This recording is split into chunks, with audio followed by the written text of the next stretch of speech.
All right, yeah, Georgia, can you tell me a little bit more about what you know about you having a negative blood type and Rh immune globulin, just so I understand um, what you know, and then I can counsel you on fill in some gaps. Yeah, so you are right. If you having a negative blood type puts you at a higher risk of having more miscarriages later on, and things like that.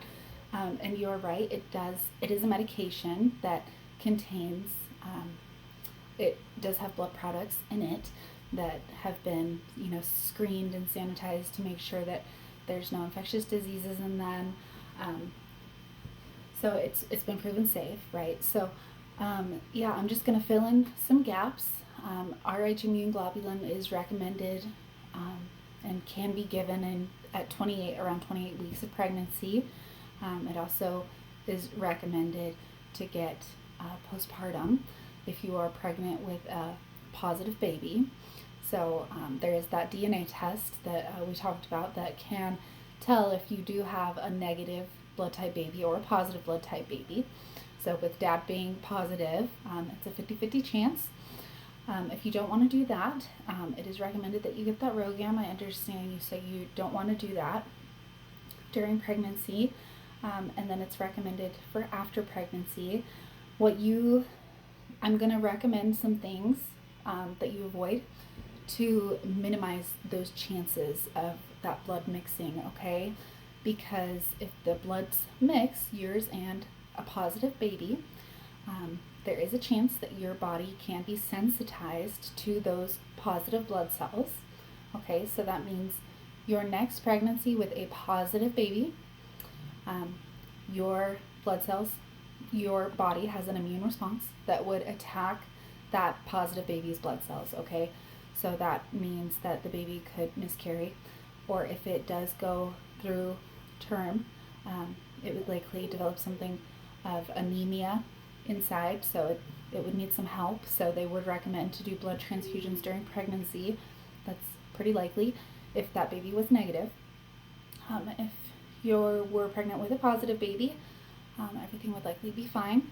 But again, if you did get sensitized during this pregnancy, I do want you to be aware that you would be considered high risk in any future pregnancies. And so just for licensing reasons, the state requires that I would do co-care, right? So majority of your care would be with that obstetrician, and I could be doing some regular prenatal visits with you just to help you with any discussions or any questions that you have that you don't have an opportunity to ask at your obstetrician.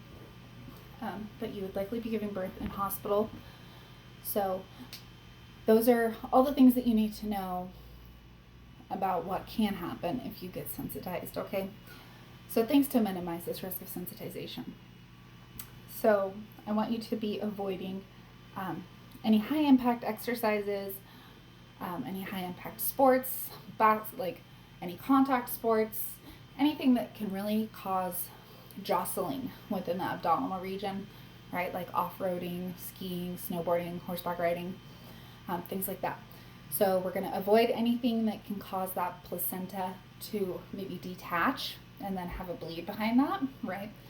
And then at birth, we're going to want to promote a regular birth like we always do. Whenever it comes time for the placenta, we might want to consider active management, which means we give you a shot of Pitocin that does not contain blood, and it would just help the placenta to come out and avoid some placenta issues. So me tugging on the placenta, if your placenta halfway detached and we had to go up and retrieve the rest, those are some things, if you had a big hemorrhage, that could mean that you're sensitized, okay? There are some extra blood tests that we can do throughout your pregnancy to see if you have had a sensitizing event. Okay, so sometimes we don't even know, like there's no signs that there's been a sensitizing event. Some of the signs would be like if you were bleeding. If you have any vaginal bleeding during the pregnancy, I want you to give me a call. So mid-pregnancy, we can do this blood test and it will tell me if you've been sensitized. We can also do that after the birth, and then we're going to want to check baby's cord blood to see what their blood type is after the birth if you don't do the DNA thing. That was a lot. So that was a lot of information. Do you have any questions? Do you understand what RhoGAM is for? Do you understand how to decrease your chances of sensitizing event? Do you understand that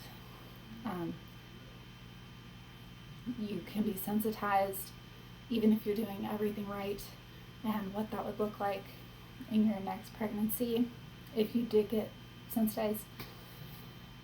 Okay, great. So I've got a good handout for you. Here's a good resource, Evidence-Based Birth.